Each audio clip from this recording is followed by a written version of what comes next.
السلام عليكم ورحمة الله وبركاته. اللهم صل وسلم وبارك على سيدنا محمد وعلى آله وأصحابه أجمعين. ازيكم يا حبايب قلبي؟ عاملين ايه؟ يا رب تكونوا بخير وبأفضل صحة وأحسن حال.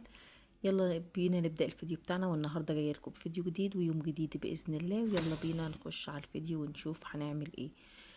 ودخلت هنا على الكتاكيت اللي أنا كنت جايباها معاكم في الفيديو اللي قبل اللي فات زي ما قلت لكم. وكده ده اليوم الخامس ليهم، وزي ما انتم شايفين الكتاكيت بتاعتي بدأت تكبر شوية بشوية. بس حطيت الفراخ لروحها، والبط شلته بعيدهم وخليته برضو في جنب كده في نفس الغرفة لروحه. وزي ما انتم شايفين كده يا حبايبي، كل ما الفراخ بتبدأ تكبر معاكي بتوسعي ليهم المكان اكتر واكتر. يعني كل ما يكبروا في الحجم بتوسعي ليهم الطوب ده، بتسحبيه لورا كده بحيث توسعي لهم المكان. وطبعا بتفرشي تحتهم كراتين او تبن، التبن اللي هو بتاع الرز، او النشارة بتاعة الاخشاب زي ما انتم شايفين كده.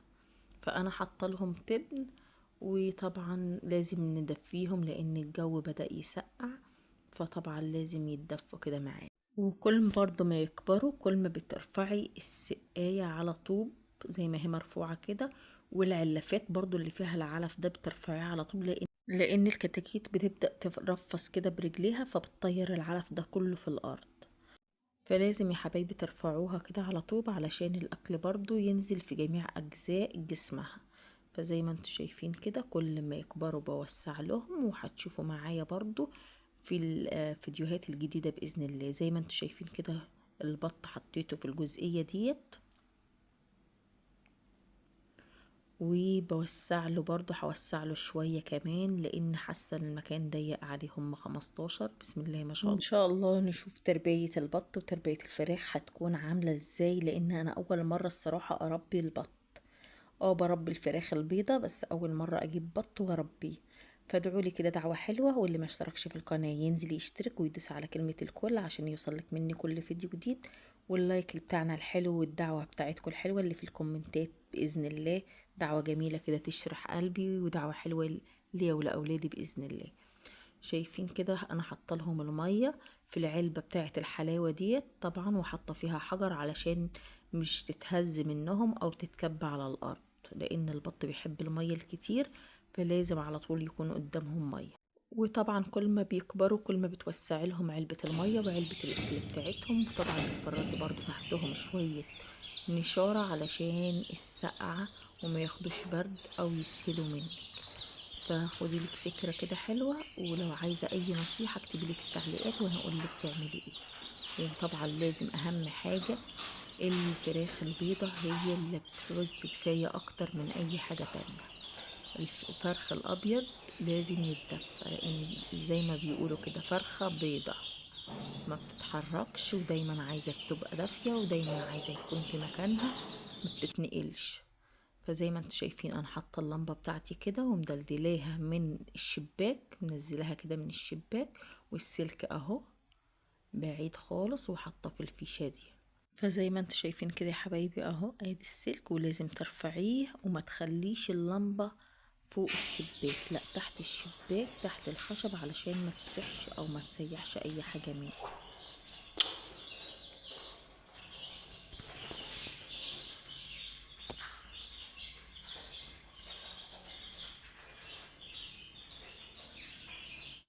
تعالوا بقى نشوف وصلنا لإيه للتعديلات اللي كنت مفكراها بسيطة وطلعت مش تعديلات، ده تأسيسات من البداية.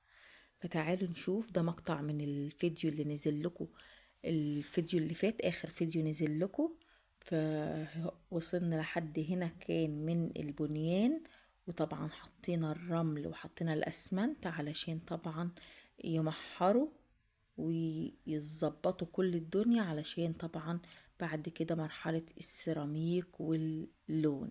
فزي ما انتوا شايفين كده يا حبايبي طبعا هم هيبدأوا اللي هم يدلكوا ويظبطوا الدنيا، ويحطوا بقى ان كان هيحطوا حديد او هيحطوا الاباليق اللي انا قلت لكم عليها. فهوريكم طبعا في نفس الفيديو ده احنا وصلنا لايه وايه الجديد اللي اتعمل في البلكونة واللي اتعمل في البيت. طبعا لسه في حتة من العارضة دي هتتكسر اهو يا حبايبي، دي الواجهة اللي من ناحية الشارع التاني. ادي البلكونة اهي. طبعا العارضة دي لسه هتتكسر منها شوية علشان الاباليج او الحديد اللي هم هيحطوه. اهو يا حبايبي زي ما انتوا شايفين كده. والحيطة برضو اللي جنبي بالظبط دي، الكتف اللي جنبي ده برضو هيتكسر منه شوية لحد الفتحة اللي تعالوا يلا نشوف الجديد. ودي اول، ديت المكان اللي كان الغرفة بتاعت النوم، وديت التعديلات الجديدة. شايفين بقى عملنا كتف كده وقفلناه نظام غرفة جديدة. ودي اول الدخلة بتاعت الصبة الجديدة من اول ما انا واقفة كده اهي. وديت اللي كان غرفة النوم. تعالوا بقى نشوف احنا دخلنا ايه في البيت. دخلنا الغرفة دي غرفة نوم كبيرة جدا ما شاء الله، اللهم بارك. اكتبوا لي في التعليقات ايه رأيكم في النظام الجديد والبلكونة. اهو يا حبايبي ادي الغرفة اللي دخلناها في البيت. ديت كان طايرة خالص، ده يعتبر كان المحلات من فوق، فاحنا صبناها ودخلناها مع البيت. تعالوا نشوف بقى الواجهة اللي بتطل عليها الغرفة اهي. ده الشارع التاني. ودي كده انا طالعة ناحية البلكونة اهو. دي الصبة الجديدة كلها طبعا معروفة وفي فرق كبير. وادي البلكونة شايفين بقى شكلها عامل ازاي، وشايفين النظام الجديد اهو يا حبايبي. طبعا هيفردوا الرمل دي برضو علشان تتسرمك ويكون شكلها اجمل كل مدى. كل ما شكلها بيبان وبيكون اجمل واجمل. ودي مرضناش نعمل حديد وقلنا نعمل اباليج كده عشان تداري اللي قاعد في البلكونة او اللي جوه البلكونة. زي ما انتوا شايفينها عملوا السقف وبرضو لسه هياخد لون تاني اهو يا حبايبي. شايفين المنظر بقى. يا ريت تكتبوا لي في التعليقات وتقولوا لي رأيكم ايه.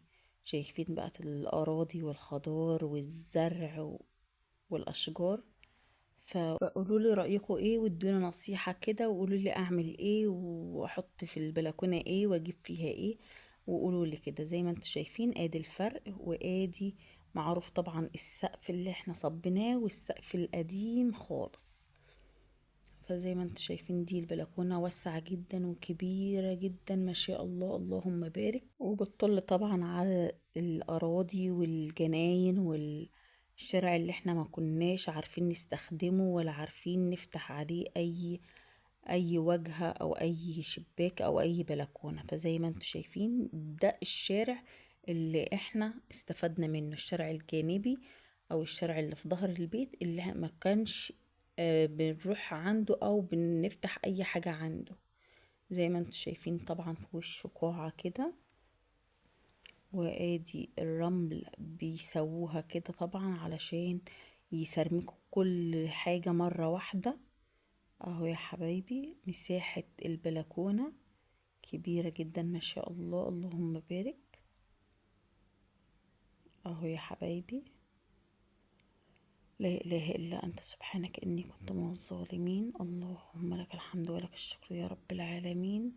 زي ما انتوا شايفين كده يا حبايبي ربنا يكمل على خير ونخلص على خير إن شاء الله. طبعا الوش البلكونة الناحية التانية ديت بتطل على الشارع التاني اللي أنا بقول لكم عليه اللي في جنب البيت. زي ما انتوا شايفين ادي البلكونة بتطل على مناظر جميلة جدا ومناظر طبيعية جدا. وادعوا لي دعوة حلوة كده من قلبكم بإذن الله. دخلت هنا بقى أعمل شوية ايه سلطة كده. وكنت عاملة ايه شوية كشري. كشري يعني رز بعدس، رز أصفر بعدس. فعملت شوية سلطة وطبعا كنت قالية بطاطس وبتنجان وعاملة شوية سلطة جميلة جدا. وزي ما انتوا شايفين كده اتفضلوا معانا يلا بألف هنا. وهو ده يا حبايبي غدانا النهاردة. غدا اقتصادي وغدا سريع وغدا بسيط وأكلة بسيطة جدا وبتفتح النفس. وادي شوية بتنجان يفتح النفس وشوية سلطة وشوية رز أصفر إنما لوز. شايفين عامل ازاي؟ لو عايزين الوصفة بتاعته اكتبولي في التعليقات وانا اعملها لكم.